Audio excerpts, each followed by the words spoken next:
నీరజ్ తో కాపురం చెయ్యాలన్నా తెగరింపులు చేసుకోవాలన్నా నేనే చెయ్యాలి. వాస్తవం చెప్పాలంటే అప్పుడు ఇప్పుడు అతని మీద నాకు మాత్రమే హక్కు ఉంది.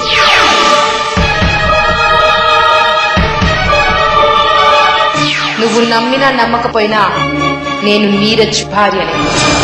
నా కడుపులో పెరుగుతున్న బిడ్డకి తండ్రి నువ్వు నీకు మాత్రమే సొంతం అనుకుంటున్నా నీరజ్. అది ఎంత అరిచి చెప్పినా నీరజ్ అంత దిగజారుతాడని నేను కల్లో కూడా అనుకోలేదు. ఇదంతా అది ఆడుతున్న నాటకం. కానీ అది కడుపుతో ఉన్న మాట నిజం. దాన్ని అవకాశంగా తీసుకుని నీరజ్ మీద నిందలు వేసి నా మనసుని ముక్కలు చేయాలని చూస్తుంది.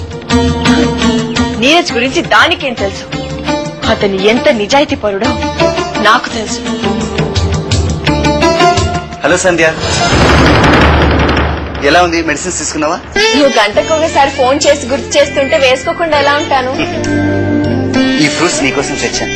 ఈ నువ్వు తినడం కోసమే తెచ్చాను, అంతేగాని ఇది ఇక్కడ 2 రోజుల నుంచి కుళ్ళిపోయాక బయటపడడానికి కాదు.